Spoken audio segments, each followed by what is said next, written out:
Good morning student. Welcome to online class.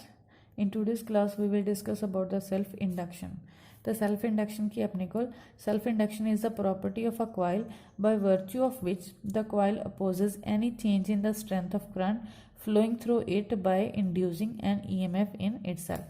ਤਾਂ ਕਹਿੰਦੇ ਆਪਣੇ ਕੋਲ ਪ੍ਰੋਪਰਟੀ ਹੈ ਕਿਸੇ ਕੋਇਲ ਦੀ ਜਿਸ ਦੇ ਵਿੱਚ ਆਪਣੇ ਕੋਲ ਕਿ ਕੋਇਲ ਅਪੋਜ਼ ਕਰਦੀ ਹੈ ਐਨੀ ਚੇਂਜ ਇਨ ਸਟਰੈਂਥ ਅਗਰ ਕਰੰਟ ਦੇ ਵਿੱਚ ਆਪਣੇ ਕੋਲ ਕੋਈ ਚੇਂਜ ਹੋ ਰਹੀ ਹੈ ਤਾਂ ਉਹਨੂੰ ਕੀ ਕਰਦੀ ਹੈ ਅਪੋਜ਼ ਕਰਦੀ ਹੈ ਉਹਦਾ ਵਿਰੋਧ ਕਰਦੀ ਹੈ ਫਲੋਇੰਗ ਥਰੂ ਦਾ ਆਪਣੇ ਕੋਲ ਕੋਈ ਕੋਇਲ ਬਾਈ ਇੰਡਿਊਸਿੰਗ ਐਨ EMF ਇਨ ਇਟਸੈਲਫ ਤਾਂ ਉਹਦੇ 'ਚ ਆਪਣੇ ਕੋਲ ਕਿ ਕਰੰਟ ਦੇ ਕਰਕੇ EMF ਇੰਡਿਊਸ ਹੋ ਰਹੀ ਹੈ ਤਾਂ ਜੋ EMF ਉੱਥੇ ਇੰਡਿਊਸ ਹੋ ਰਹੀ ਹੈ ਆਪਣੇ ਕੋਲ ਕਿ ਕਰੰਟ ਨੂੰ ਅਪੋਜ਼ ਕਰਦੀ ਹੈ ਇਨਕਰੀਜ਼ ਹੋਣ ਤੋਂ ਕੀ ਹੈ ਰੋਕਦੀ ਹੈ ਤਾਂ ਉਸ ਪ੍ਰੋਪਰਟੀ ਨੂੰ ਆਪਾਂ ਕੀ ਬੋਲਦੇ ਸੈਲਫ ਇੰਡਕਸ਼ਨ ਬੋਲਦਾ For this reason, self-induction is also called the inertia of electricity. तो उन्होंने अपने को electricity का inertia भी बोल देने हैं. First case की ले लेते हैं if current in the coil L is changed by varying the contact position on the variable resistor. तो अपने को variable resistor अगर यदि आप position ਨੂੰ change कर दें a self-induced EMF appear in the coil while the current is changing ਤਾਂ ਇਹਨੂੰ ਚੇਂਜ ਕਰਨ ਦੇ ਨਾਲ ਆਪਣੇ ਕੋਲ ਰੈਸਿਸਟਰ ਦੇ ਉੱਪਰ ਕਰੰਟ ਆਪਣੇ ਕੋਲ ਕੀ ਚੇਂਜ ਹੋਏਗਾ ਤਾਂ ਜਿਸ ਦੇ ਕਰਕੇ ਆਪਣੇ ਕੋਲ EMF ਆ ਜੋ ਕੋਇਲ ਦੇ ਵਿੱਚ ਪ੍ਰੋਡਿਊਸ ਹੋਏਗੀ तो उस की कहता है कहते when current I is increasing तो करंट अपना आई की हो रहा है इंक्रीज हो रहा है self induced EMF appear across the coil in the direction opposite to I तो कहते जी अपने को इंड्यूस्ड EMF होएगी ਉਹਦੇ ਆਪੋਜ਼ਿਟ ਡਾਇਰੈਕਸ਼ਨ ਦੇ ਵਿੱਚ ਕੀ ਹੈ ਪ੍ਰੋਡਿਊਸ ਹੋਏਗੀ ਉਸ ਨੂੰ ਕਰੰਟ ਨੂੰ ਆਪਣੇ ਕੋਲ ਡਿਕਰੀਜ਼ ਕਰਨ ਦੀ ਕੋਸ਼ਿਸ਼ ਕਰੇਗੀ ਔਰ ਜਦੋਂ ਆਪਣੇ ਕੋਲ ਕਿ when current is decreasing the self-induced EMF appear across the coil in a direction such that it opposes the decrease ਕਹਿੰਦੇ ਹੁਣ ਅਗਰ ਆਪਾਂ ਕਰੰਟ ਨੂੰ ਕੀ ਕਰਦੇ ਹਾਂ ਡਿਕਰੀਜ਼ ਕਰਦੇ ਹਾਂ ਤਾਂ ਕਰੰਟ ਦੀ ਡਾਇਰੈਕਸ਼ਨ ਦੇ ਵਿੱਚ ਆਪਣੇ ਕੋਲ EMF ਉੱਥੇ ਆਪਣੇ ਕੋਲ ਪ੍ਰੋਡਿਊਸ ਹੋਏਗੀ ਜੋ ਆਪਣੇ ਕੋਲ ਕਿ ਕਰੰਟ ਨੂੰ ਡਿਕਰੀਜ਼ ਹੋਣ ਤੋਂ ਕੀ ਹੈ ਰੋਕੇਗੀ therefore it would be in the direction of I ਤਾਂ ਉਹਨੂੰ ਆਪਣੇ ਕੋਲ ਡਿਕਰੀਜ਼ ਕਰਨ ਤੋਂ ਰੋਕਣ ਲਈ ਸੇਮ ਡਾਇਰੈਕਸ਼ਨ 'ਚ ਹੋਏਗੀ ਬਟ ਜੇ ਕਰੰਟ ਨੂੰ ਆਪਾਂ ਇਨਕਰੀਜ਼ ਕਰਦੇ ਤਾਂ ਉਹਦੇ ਆਪੋਜ਼ਿਟ ਡਾਇਰੈਕਸ਼ਨ ਦੇ ਵਿੱਚ ਜਾ ਕੇ ਆਪਣੇ ਕੋਲ ਕਰੰਟ ਨੂੰ ਇਨਕਰੀਜ਼ ਕਰਨ ਤੋਂ ਕੀ ਕਰੇਗੀ ਅਪੋਜ਼ ਕਰੇਗੀ ਨੈਕਸਟ ਆਪਣੇ ਕੋਲ ਆ ਰਿਹਾ ਕੋਫੀਸ਼ੀਐਂਟ ਆਫ ਸੈਲਫ ਇੰਡਕਸ਼ਨ ਦਾ ਅਗਰ ਫਾਈਂਡ ਕਰਨਾ ਸਪੋਜ਼ ਕਰ ਲੈ ਆਪਣੇ ਕੋਲ I ਕੋਈ ਸਟਰੈਂਥ ਹੈ ਕਰੰਟ ਦੀ flowing through the coil at any time phi अपने को अमाउंट ऑफ मैगनैटिक फ्लक्स है link with the all the turn of coil तो अपने को जो होंगे phi directly proportional to I होगा आई जिन्ना अपने को करंट होएगा उससे directly proportional to magnetic flux increase और डिक्रीज होएगा प्रोपोर्शनैलिटी ਨੂੰ ਹਟਾਉਂਦੇ अपने को एक एल लगावांगे जिसनों कॉन्स्टेंट ऑफ प्रोपोर्शनैलिटी और उसका नेम के कोफिशिएंट ऑफ सेल्फ इंडक्शन और self inductance of the coil बोलेंगे कहते जी वैल्यू अपने को एल की डिपेंड करेगी नंबर ऑफ टर्न्स के उपर area of cross section and nature of the material तो जो एल है 3 अपने को मतलब फैक्टर्स से डिपेंड करती है number of turns area of cross section और अपने को नेचर ऑफ मटीरियल किस तो बनया हुआ है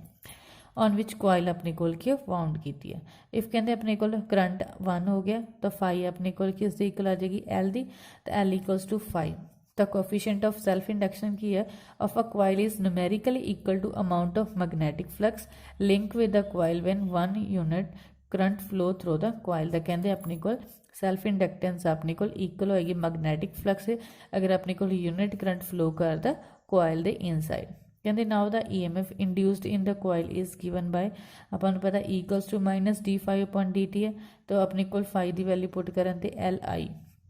तो उत्थे अपने को जो एल कॉन्स्टेंट है तो अपने को ई आ गया minus L d I upon D t और d I upon D t equals to अगर आप 1 लेने तो E equals to minus L into 1 और L equals to minus E आ गया तो उत्थे अपने को कोफिशिएंट ऑफ सेल्फ इंडक्शन की आएगा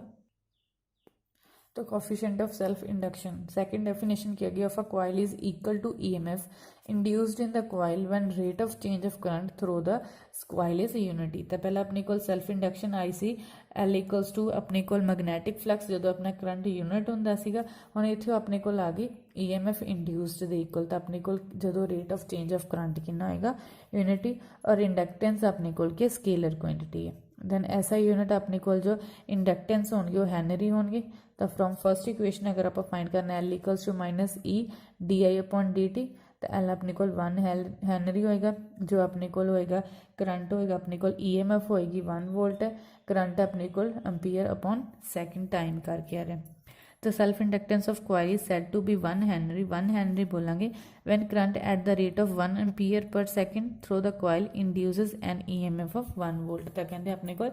1 एम्पीयर करंट पर सैकेंड चलता पिया और EMF इंड्यूस करता होया 1 वोल्ट की, तो अपने को सैल्फ इंडक्टेंस होएगी 1 हैनरी। तो 1 हैनरी को अपने को लिखता 1 वोल्ट सैकेंड पर एम्पीयर, वोल्ट सैकेंड के अंदर अपने को वैबर, दैन अपने को 1 हैनरी आ गया 1 वैबर पर एम्पीयर। दैन स्मॉलर यूनिट अगर अपने को एल दी राइट करने 1 मिली हैनरी, उन्होंने 1 mH बोलेंगे तो 10⁻³ हैनरी। अगर आप माइक्रो हैनरी की गल करनी तो μH इक्वल्स टू 10⁻⁶ हैनरी होएगा। दैन डायमेंशन अपने को क्या होंगे इंडक्टेंस एल दे, तो from first L equals to -E dt upon DI हो गया। E अपने को क्या होंगे वर्क अपॉन चार्ज, दैन अपने को एल क्या आ गया W/Q dt अपॉन DI। तो वर्क अपने को M1 L2 T-2 है, चार्ज अपने को एम्पीयर टाइम है, अपने को टाइम का T है और I अपने को क्या हो गया एम्पीयर। तो उतो अपने को सॉल्व करन दे M⁻1 L2 T-2 A⁻⁻2 उसकी आ जाएंगे डायमेंशन फॉर्मूला है इंडक्टेंस एल का।